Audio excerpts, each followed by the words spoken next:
Anne-Sophie Subilia, vous êtes à Lausanne, en Suisse. Vous racontez dans L'Épouse que des héroïnes, décidément, aujourd'hui dans MOE. Des tranches de vie de la femme d'un délégué humanitaire du CICR, la Croix-Rouge internationale. Il est en poste à Gaza, on est dans les années 1970. Qu'est-ce qui vous a inspiré cette histoire ? Alors au départ, je suis partie de récits de mes parents. Donc il y a quelque chose d'assez concret, un matériau dans lequel j'ai pu puiser, à la fois photographique, mais les récits qui m'ont été contés par eux, et donc j'ai pu les questionner régulièrement. Alors c'est une fiction, mais donc vous nous dites que vos parents étaient en poste à Gaza dans les années 70 ? Alors voilà, mon père a été délégué du CICR en 74, et donc ma mère a suivi. Et après, à partir de là, bien sûr, je me suis vraiment emparée de leur histoire de façon fictionnelle, et mon héroïne, Piper, qui est une Anglaise, n'est pas ma mère. Vivian, le délégué humanitaire, n'est pas mon père. Mais vraiment, il y a eu par contre un déclic fort, et puis cette imprégnation, je dirais, de Gaza dans notre famille. Enfin, j'ai entendu depuis petite, on entend des récits de cette région du monde. C'est important pour nous.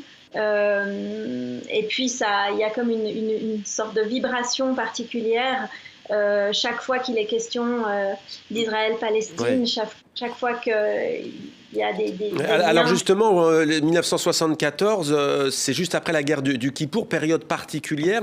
De quoi est fait le quotidien de cette femme qui se retrouve donc dans cette région du monde si sensible ? Elle éprouve beaucoup de solitude, hein ? Oui, parce qu'en fait, j'ai voulu là aussi creuser la question surtout de la personne qui accompagne l'autre.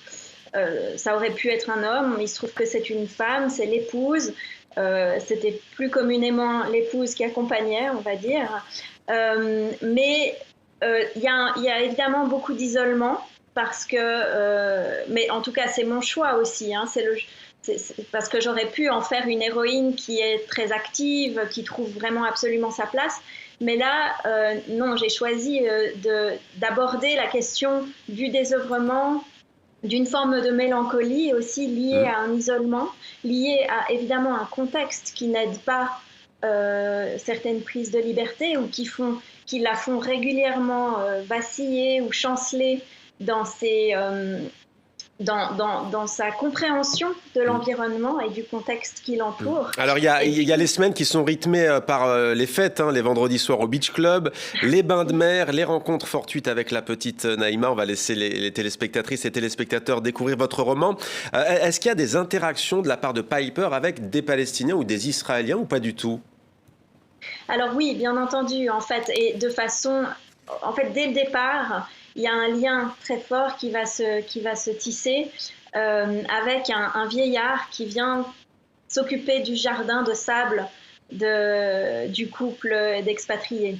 Et cet homme va en partie être vraiment une sorte de figure de héros dans le roman. Il y a un lien, disons... sans les mots, qui se met en place entre eux parce qu'ils ne parlent pas la même langue, et qui va se développer et qui va pousser mon héroïne à l'action aussi. Et il n'y a pas que le jardinier, il y a également il y a Mona. Mona. Elle a un coup de cœur pour Mona, d'ailleurs, Piper, qui est psychiatre. J'aimerais d'ailleurs lire un extrait. La discussion porte sur l'émancipation de la femme en Occident, dit la narratrice, mais aussi de la femme israélienne qui, par exemple, fait son service militaire comme un homme. Et pour les femmes palestiniennes, dit la psychiatre, c'est encore autre chose. De sa voix rauque et chaude, dire « je suis palestinienne » est un acte politique double, vous comprenez. Aussi décousue soit-elle, la discussion prend et ne tarit plus. Pourquoi est-ce que dire « je suis palestinienne » est un acte politique ? Parce que disons, le soutenir, le maintenir en tant que femme, c'est déjà asseoir une position, c'est déjà sortir de la maison, c'est déjà aller dans la rue et dire je suis palestinienne, donc je suis habitante d'une terre. Et les femmes étant généralement à l'intérieur de la maison, à s'occuper des enfants, à faire les tâches domestiques, elles n'ont pas cette parole-là. Donc voilà, l'exprimer est une double manière de l'affirmer. Allez, un dernier petit mot. Comment est accueilli votre roman dans le cercle familial ? Pardon ? Comment est accueilli votre roman dans le cercle familial ? Bon, plutôt bien. Disons que du moment où ils ont compris que c'était une fiction et que j'avais fait ma cuisine, ils ont été plutôt contents que justement un livre témoigne de cette époque et puis surtout de cet endroit, de ce lieu.